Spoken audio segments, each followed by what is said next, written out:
Bonjour, man McCool, professional French guy, amateur reviewer. We'll be taking a look at the official soundtrack to the Montreal Olympics of 1976 and the music that came out of their opening ceremonies. I guess you're probably first wondering why I'm rocking the beret up here. Yeah, I know that Montreal isn't in France, it's in Canada, but Quebec's official language is French. And we all know that there's no Canada like French Canada. It's truly the best Canada in the land. So, yeah, I was a bit suspicious coming into this album, hoping it wasn't be completely awkward like those that York performance at the 2004 Greek Olympics.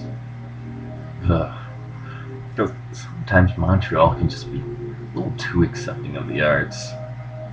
But I kind of had high hopes for this as well, considering that like half of Canada's GDP comes from small indie bands. And I was pretty impressed with this actually. It wasn't really avant-garde whatsoever. It wasn't bombastic or egotistical, except that one song where they're talking about Canada being one nation above God. But forget about that.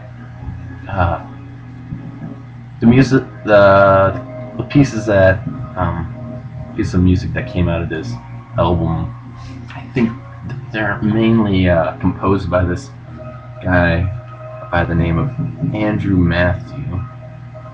Yeah, that's a picture of him when he was really young. He was kind of considered this like child genius musician at the age of 4 even. This is kind of compare him to like Mozart when he was younger. He's even said to be more amazing than Mozart when he was a youth age. But Andrew Mathieu, he actually died a few years before these Olympic Games started. So I think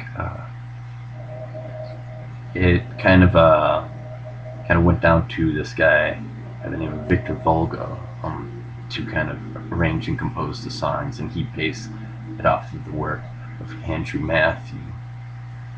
And well, it's the Olympics, so most of these songs sound larger than life. Probably something that would come out of one of those Charleston Heston epic movies.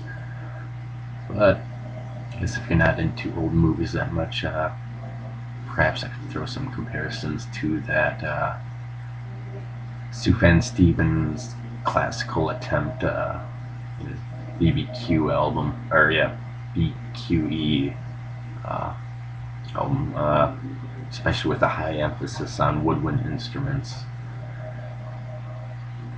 So, I suppose the word unification probably isn't tossed around too much when talking about like classical, I guess music in general. But seeing how the main theme of the Olympics is to bring all these people from different countries all over the world together, it does have a very unifying feeling to this. I myself, and I can think about just about anyone, would proudly keep their head up high and march to this music without being offended at all. Several songs on this album feature large female choirs and male choirs as well.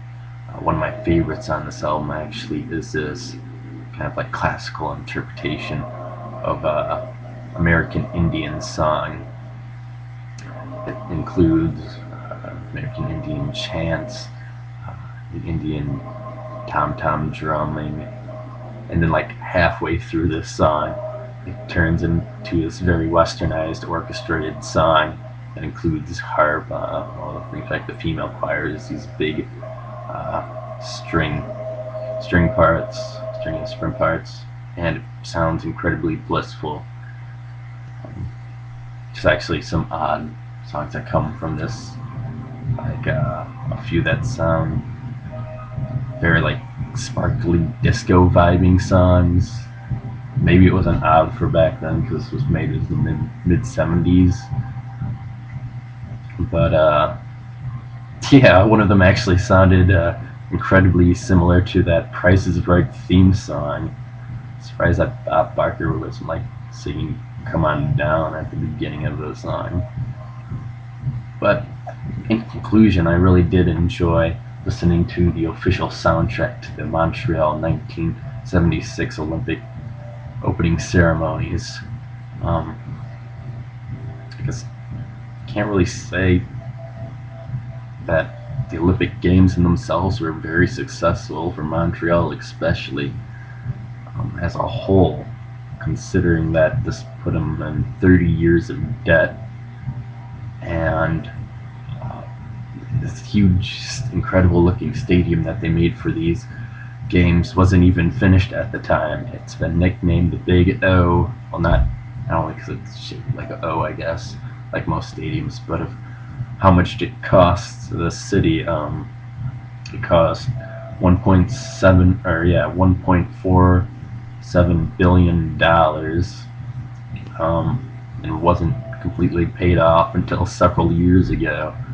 I think even today it's the most expensive stadium ever made. There might be one in England that's now more expensive than it.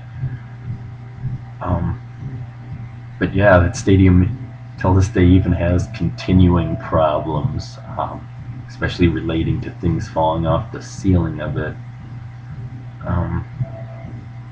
Well, yeah, even to put more salt into the wounds, Canada didn't even win a single gold medal. I mean, come on, Canada. It's your own Olympic Games, at least win one. So, yeah, way to go on your part. I guess another problem I have with this is that they didn't even get the packaging right. I mean, you're supposed to open the sleeve from either the side of the album here or the top, in some cases. They make you open it from where it folds out in the center here, which it's really incredibly hard to open it from that area. I mean, there's a reason why the seams are peeling here. So that's all I gotta say about these Olympics. I guess I'm gonna have links in the bottom. Tell me what you think of the songs. Do you enjoy it? Were you alive for the Olympics? And would you like a mustache?